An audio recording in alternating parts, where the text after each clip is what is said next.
Question number 28, 6x² plus 17x plus 12, इसे factorise करना है। देखिए आपको प्राइम फैक्टर्स किसके लेने हैं, इन दोनों की मल्टीप्लाई करके जो आएगा, यानी कि 12 6 72। तो प्रीवियस क्वेश्चन आपने देखा हो तो आपको अच्छे से समझ में आएगा, ठीक है। तो आपको मैंने प्रीवियस क्वेश्चन में बताया था कि कैसे करना होता है।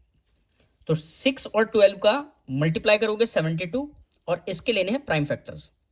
तो 2 से डिवाइड करोगे 36, 2 से डिवाइड करोगे 18, 2 से डिवाइड करोगे 9, 3 से 3 टाइम्स और 3 से 1 टाइम्स।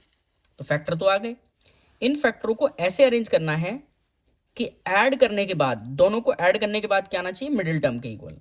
मिडिल में क्या है 17, तो हमें 17 मिलना चाहिए। और जब मैं इन दोनों की मल्टीप्लाई कर दूं तो क्या आना चाहिए, इसकी मल्टीप्लाई करके जो आया था 6 12 से क्या आया था, कितना आया था 72। तो मुझे 72 चाहिए, ठीक है। तो मुझे चाहिए 72, वो भी प्लस का। अब अरेंज करना है, देखो तो देखो आप ये लेकर देखो 8 और 9, 2 2 जा 4 2 जा 8 और 3 3 जा 9। आगे पीछे भी लिख सकते हैं आप, इधर उधर लिख सकते हो, 9 को इधर 8 को इधर, दोनों को ऐड करके यही आ रहा है।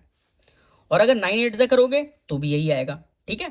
तो अब हम यही लिखते हैं क्या, 6x² तो एज इट इज, और 17x को लिख सकते हैं क्या, स्प्लिट करके क्या लिख सकते हैं 9x प्लस 8x। चेक करके देखना चाहो तो कर लो, देखो इनको ऐड करके यही आ रहा है मिडिल के इक्वल, है ना। इसीलिए इस मेथड का नाम क्या है, स्प्लिटिंग द मिडिल टर्म। तो मिडिल टर्म को स्प्लिट करके हमने लिखा है, और रूल क्या होता है कि ऐड करने के बाद क्या आना चाहिए, मिडिल के इक्वल, और मल्टीप्लाई करके किसके इक्वल आना चाहिए, फर्स्ट और लास्ट के, ठीक है। अब देखो प्लस का 12 हमने एज इट इज लिखा।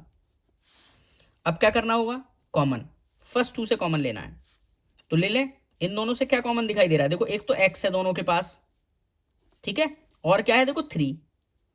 तो अगर 3x कॉमन ले लिया तो कितना आ जाएगा 2x प्लस 3। चेक करोगे, देखो 2 3 जा 6, x की x से मल्टीप्लाई x², और जब आप इसकी मल्टीप्लाई इससे करोगे तो 3 3 जा 9 और x एज इट इज। ये जो ब्रैकेट आपका आया है एक बार आप फिर से लिखो, और ब्रैकेट के बाहर एक ऐसा नंबर लिखना है जिसकी मल्टीप्लाई इससे करूं तो ये बन जाना चाहिए, और जब इसकी मल्टीप्लाई इससे करूं तो ये आना चाहिए।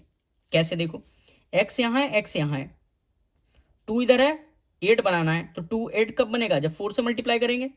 तो प्लस का 4 लिख के देखो, तो 4 2 जा 8x और 4 3 जा 12, बिल्कुल सही है। अब देखो प्लस के इधर और इधर देखो, इसमें दोनों में देखो क्या चीज कॉमन है, तो देखो ब्रैकेट सेम है ना, इधर भी 2x प्लस 3 लिखा है, इधर भी 2x प्लस 3 लिखा है। तो 2 बार लिखा है तो आप कितने बार लिखोगे, एक बार, और अगले ब्रैकेट में वो लिख दो जो ब्रैकेट में नहीं है। ब्रैकेट में नहीं है 3x, और ब्रैकेट में नहीं, कौन नहीं है, प्लस का 4। तो यही हमारा फैक्टराइज करके आंसर है। नेक्स्ट क्वेश्चन देखते हैं।